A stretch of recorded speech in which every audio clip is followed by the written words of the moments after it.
What's good? It's your boy Fanon. All right, I'm going to talk about the Premier Boxing Champions Senior Citizen Program they got going on, man. Seems as if they keep signing these people that, man, I would have thought by now would be retired to multi-fight deals. The latest one being reported is Marcus Maidana, but also Yuriokas Gamboa.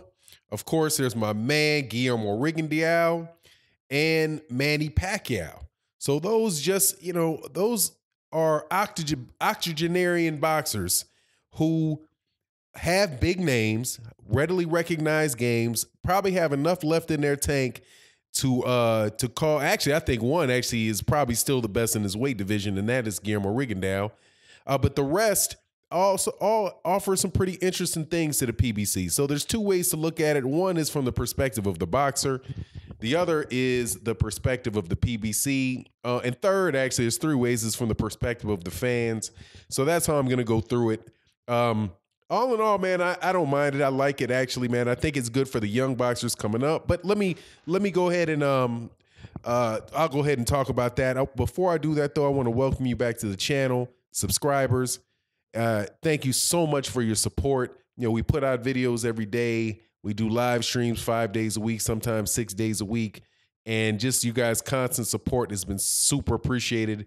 Also, I so much appreciate the new Patreons that have joined. I'm going to be doing some more, releasing some more Patreon videos very, very shortly. Thank you guys for your support and allowing me to have that venue start to be a success. And also, if you're not subscribed, I hope you accept my invitation to subscribe. Hit the bell icon so you can be notified of when we release videos and when we do our live streams. Now, on to this. Yeah, all right. So I'm going to look at this from 3 points of view, man. Okay, first is the fighter. All right. Now, the latest one, or the last two that I've heard about, was Yuriokas Gamboa and Marcus Maidana, right? And the ones that came out before that were Guillermo Rigondeaux and Manny Pacquiao. So let me talk about this from the point of view of the PBC first. From the PBC, it has a stable of fighters, a bunch of young fighters, champions, and now they've got the kind of senior citizens who none of these guys, I believe, are going to be a dominant fighter in any one particular weight class. But what they can do is, for the PBC, is that they can fight young and up-and-coming fighters or established fighters or established championships who are looking for voluntaries and give these guys some decent rounds, right? I think Chino Maidana, if he can get into, any type of reasonable shape, man, it's not like this cat is the most skilled fighter in the world. He's just kind of like, to me, I always thought of him as like a level up from Ricardo Mayorga. But still, man, he's just a really awkward guy, exciting fight. He's not going to sit there and try to box with you all day. So if he comes back to the 147-pound division, man, he could make some interesting evenings, man, with like Danny Garcia, Marcus Maidana, or, you could see him get in there with Jaron Ennis, that young cat, Jaron Ennis. If Spence is having a hard time finding a fight, he could fight Maidana. Right, you could also have Pacquiao Maidana. The name sits well and the style sits well for a lot of different matchups in the welterweight division, which is already very, very rich. So I mean, from the PBC side of it, hey man, that's not a bad. It works for them, because I'm not saying this guy's going to come back and be a champion, but he can definitely be a contender. He can definitely give some good rounds to established champions and established fighters that are, looking to fill a fight card with a named opponent. And for younger fighters coming up, he can give them some quality, crafty rounds, show them some stuff in the ring on their way to L. And he can also, just be like maybe the third event on a fight card, get him in there against, a journeyman, get him loose, get his fan base excited, to help with the viewership. So for the PBC, man, it's not a bad deal with Marcus Maidana. Now for Marcus Maidana himself, hey man, he gets 3 guaranteed fights. The PBC's got a reputation for paying well. He made huge amounts of money fighting back to back with Floyd Mayweather Jr. You know, so hey, that's a good thing for him as well. Now, as far as the fight fans go, I would say let's not have any illusions, delusions about this. Marcus Maidana has been gone for several years. Marcus Maidana was a good fighter, but I thought always a second tier fighter at 147 and 140 pounds, man. I know he was an awkward dude, but I was just never really big on him. I thought that was, definitely towards the end of Mayweather's career, and he gave Mayweather a little bit of difficulty, but not much. I don't expect this cat to be, I'm not saying this is some incredible signing, but strategically, I think it's a good one, for the PBC, but for the fans, maybe it gives you an example, some kind of off, some off nights, man. Like, not every fight is going to be this mega super crazy, pay-per-view $1 million, 15 million view fights or 2 million pay-per-view fights. Sometimes, on a Saturday with all these dates that they have, that the PBC has on Fox, FS1, and Showtime, we're just going to want to see a good fight, man. And to see Marcus Maidana, it might be worth seeing it, man. But, he's not going to be competing all the way at the top level. Now, the other guys, of course, Manny Pacquiao from the PBC side, that's obvious. You got a guy that can do pay-per-view fights. You got a Hall of Fame level fighter. From Manny Pacquiao's side, he's got a lot of different options at welterweight with the PBC. Now even with Marcus Maidana coming in here, that's another one. He just got Adrian Bronner. So, it's just it's a good sign, man. It's a good signing for him.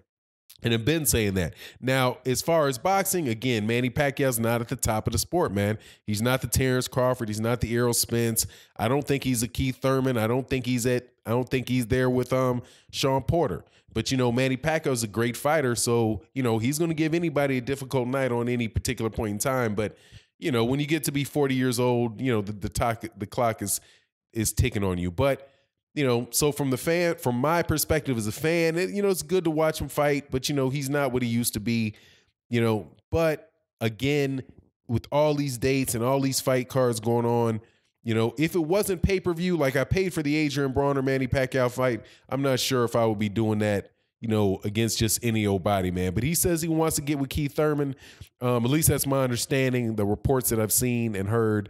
I know Keith Thurman wants to fight him, so that'll be an interesting fight and it can get rid of a belt, the WBA regular belt, one way or the other. Anyway, so that's him. Then, of course, Guillermo Rigondeaux, I think, really is the best. I think he might be the best 122-pounder still. He lost to Lomachenko at 130. He has been very, very inactive, so he should be fresh. For him, clearly, the way that he's been treated in his career is a good signing for him. For the PBC, it's a good fight. It's a good deal because you can match him up against a bunch of the champions there. Gary Russell Jr., Leo Santa Cruz. You could probably have an Abner Mares fight if those guys are willing to do that at this stage. And those, I think that's probably the best signing for fight fans. And then, of course, the last and probably least is Yuriorkis Gamboa. Yuriorkis Gamboa kind of fits into that same area as Guillermo Rigondeaux. Somebody that can fight a Gary Russell Jr. or fight Leo Santa Cruz or Abner Mares. He could fight Tank Davis at 130 pounds. And get that name on the resume. But again, man, these guys are all these guys, with the exception of Guillermo Rigondeaux, man, at this point, I think these guys are names. I think that there are ways to get quality rounds for young fighters because these guys all got about 3-4 fights in them. They're going to do about 3-4 fights. So, they might have 1 or 2 tune-up fights, kind of like what Guillermo Rigondeaux had in his one-punch fight on the undercard of was that on the undercard of? I don't know if that was on the undercard of Manny Pacquiao Bronner or what fight that was on the undercard of. But that one punch fight that Rigondeaux had And then hopefully, he'll be able to get in there against one of the champions. And whichever way it goes, man, either that guy's going to really show he's about something beating Guillermo Rigondeaux, or he's going to show that he ain't losing to Guillermo Rigondeaux. Same thing could go for any of these guys, man. But hopefully, as far as Yuriokas Gamboa goes, I hope that Yuriokas Gamboa is really on his P's and Q's. I think that when he's fighting at 135 pounds, I think that's probably a little too big for him. If he can come down to 130 pounds, if he can, train with some seriousness, he might make it through a 4-fight deal. I don't ever see him become a champion again. But I'll tune in and watch the fight, man. It was just really, really not cool seeing him get stopped by Robinson Castellano a couple years ago. But these guys all have, the thing about these guys, they all got multi-fight deals. And that the PBC pays good money. And I'm happy for all of these guys to have these opportunities. I don't know what's going on with Marcus Maidana's paychecks, with his money, but he's coming back to fight. A lot of times people need money. So hopefully it's a situation where they can get it. And a situation where young fighters can get some good rounds with some really crafty veterans, or if we cannot get the big major fights that we want to get, that at least we can have some fighters with some good name recognition against some champions or some established fresh cats, man. But last but not least, I hope none of these guys get hurt, man, because all these guys are upward of 35 years old, and older than 35 years old. And once you start fighting around those ages, it's always a danger. You know what I mean? But anyway, it is what it is. And with that, I'm out. Peace.